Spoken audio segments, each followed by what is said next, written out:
Hello again. It's time for Socks, our book about a kitty cat, and we are on chapter 6 called Old Taylor. Don't you like Socks anymore, Tiffy asked Mr. Bricker, who was trying to spade a section of the backyard while Socks rolled in the dirt at his feet. The Brickers planned to make a vegetable garden so Charles William could have nice, fresh vegetables to eat. Sure, we like him, Tiffy, said Mr. Bricker. Then how come he sleeps in the garage? Persisted Tiffy. We can't have a cat that bites in the house with a baby, Mr. Bricker explained. He doesn't bite me. He could sleep at my home if he wanted. Tiffy looked wistfully at Socks squirming in the dirt. He would have to spend the rest of the afternoon grooming himself, a small price to pay for a good roll that satisfied all the places he wanted to scratch and made his skin tingle. He missed the sort of brushing Mrs. Risley had given him, but the sitter never came back again. The young couple could not afford her. Tiffy squatted beside Socks. Do you want to come in and live at my house? She asked. Socks, who had finished rolling in the dirt, sat up and, after considering Tiffy a moment, allowed her to pet him. Since he had become an outdoor cat, he was grateful for attention from anyone, even Tiffy, and the two had formed a cautious friendship. See, said Tiffy to Mr. Bricker, Socks likes me. He wants to live at my house. She made the mistake of patting his head, and Socks moved away. Petting and patting were not the same. He was disappointed in her. A cat's heart is where his dish is, said Mr. Bricker. Mr. Bricker was wrong. Socks's dish and water bowl had moved to the back step, and his bed had been moved to the garage, where a window was left open so he could come and go. Still, his heart remained in the house with his family. Loneliness and curiosity drove Socks to spend more and more time sitting on the windowsill, watching all that went on inside. He watched Mr. Bricker's shadow box in front of the playpen and listened to Charles William laugh. He watched Charles William grab Brown Bear by one leg and beat him against the playpen pad, and he heard him shout, "Edie, Dee!" He was curious for a closer look at the plastic ball filled with water and sloshing plastic fish. He saw Charles William support himself on his hands and knees and crawl across the pen. He watched him grab the bars and pull himself up unsteadily to his feet. See the kitty, said Mrs. Bricker many times a day as she looked up from her typewriter. The kitty is looking at you, Charles William paused in throwing his toys outside his playpen or pounding on a pie tin to stare at Socks. Sometimes he watched Socks without his mother even telling him to. Loneliness was not the only trouble in Socks's new life. Jaybirds scattered his dry food and swooped at him whenever they came to steal. He felt threatened on Tuesday mornings when the garbage men came, and he was afraid of the milkman, but his biggest worry was old Taylor, the black cat with the torn ear and bulging jowls, who lived across the black fence and belonged to a family named Taylor. Although the fence was the property of the house rented by the Brickers and should have been part of Socks's territory, old Taylor made his own by sleeping on it whenever the sun was out. This habit annoyed Socks, who sometimes wanted to sit on the fence out of Tiffy's reach when he grew bored with her attention.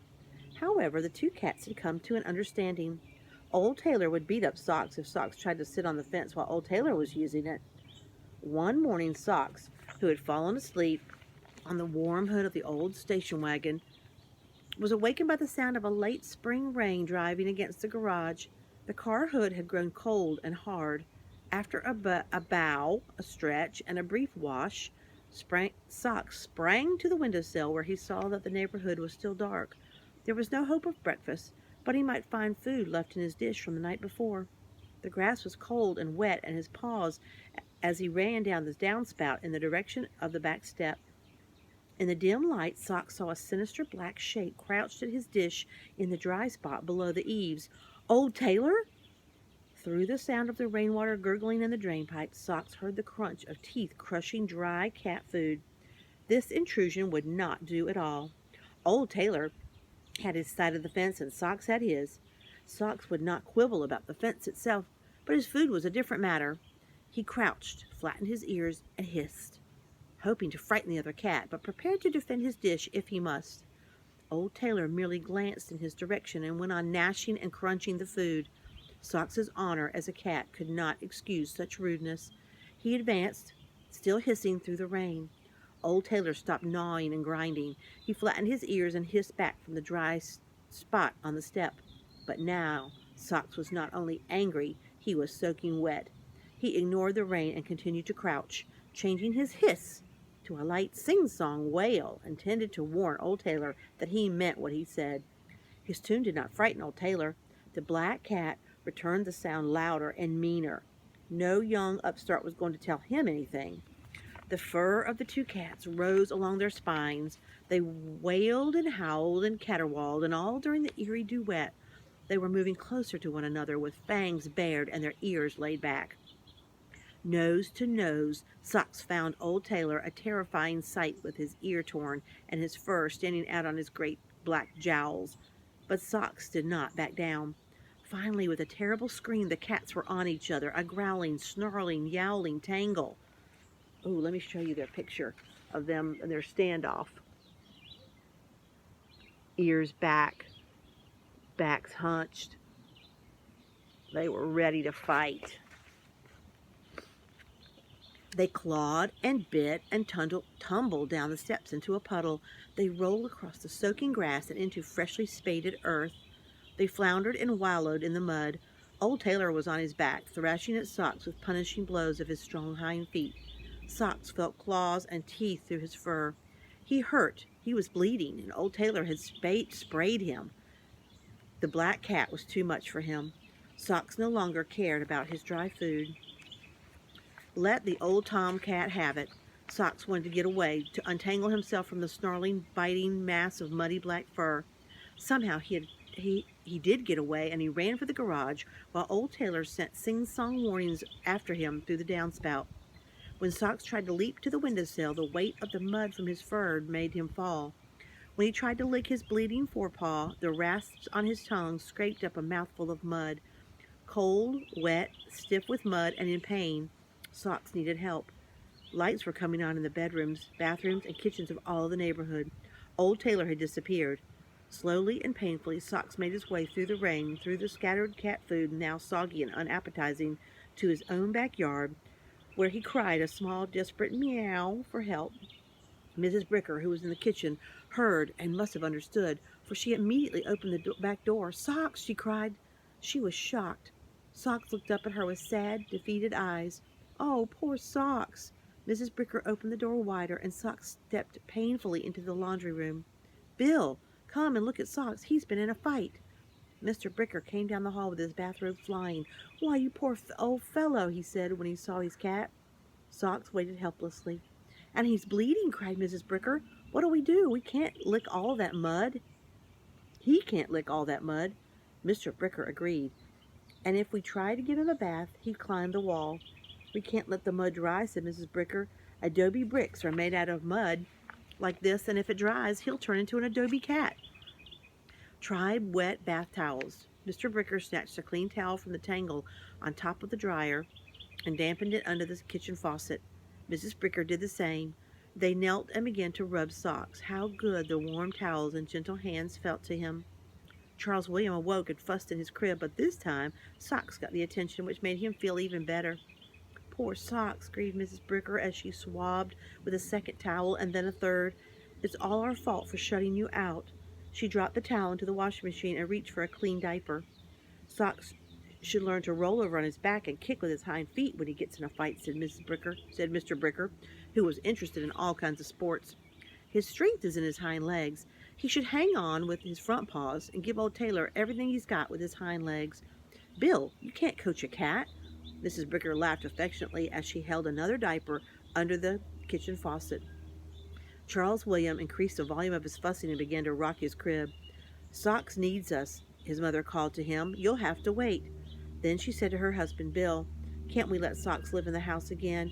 I know he didn't mean to bite so hard that time. I always watch him when he's in the room with Charles William." "I don't see why not," said Mr. Bricker, scrubbing the matted fur with a clean diaper. "He's older and wiser now, but we'll still have to keep an eye on him." Charles William began to bump his crib against the wall. I'm coming. Mrs. Bricker rinsed her hands in the kitchen and, without bothering to change him, carried Charles William to his high chair, where she turned so that he could watch from the kitchen. She handed him a spoon to bang and went back to swabbing Socks. Charles William enthusiastically whacked the spoon on the tray of his high chair until Socks caught his interest. He stopped whacking to stare. He had never seen a mud-covered cat before, and he had to give the matter some thought. "Ticky," he said at last. "Ticky."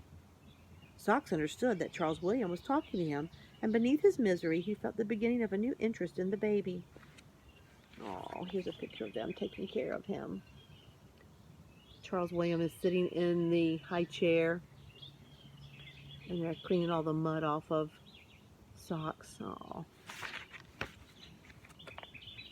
Both parents stopped scrubbing the cat to look at their son and then to one another. "Did you hear that?" cried the mother. "He's talking. He's trying to say kitty." "Smart boy," said the proud father. Socks was forgotten. Charles William had spoken a word, well, almost. Ticky, anyway. Imagine that. Charles William had called Socks Ticky. His mother would write his first word in his baby book. His father would write the news to Nana, maybe even phone collect. Charles William, overwhelmed with his cleverness, heaved the spoon across the kitchen. Then the Brickers noticed the clock. If they did not hurry, Mr. Bricker would be late for class. He rushed off to dress, while Mrs. Bricker dashed about the kitchen trying to prepare one breakfast for the parents and another for the baby. "Ticky," said Charles William, pleased with himself and eager to rekindle the excitement that he had caused. "That's right," answered his proud mother. "We can't forget Ticky." She returned to the laundry where Socks was licking his wound and offered him a piece of meat with her fingers. He was sorry that he had no appetite. Mrs. Bricker turned on the clothes dryer to warm the laundry and closed the door. This time Socks did not object to being shut in. He crouched on aching joints and, allowing for the weight of the mud on his fur, leaped to the top of the dryer where he had settled himself to lick his bleeding leg in the tangle of clean diapers waiting to be folded. In the kitchen, Charles William demanded admiration. "Ticky," he said, slapping his palms on the tray of his high chair. "Ticky." "Kitty," said Mrs. Bricker. "Ticky," said Charles William, and laughed. He had invented a game. Socks was soothed by the hum of the dryer and by the heat rising through the diapers. His throat began to vibrate with a hoarse, rusty-sounding purr, as if he had not purred for a long, long time. "Kitty." "Ticky." Mrs. Bricker and the baby were talking about him. Aww. All right, stay tuned for another chapter of Socks.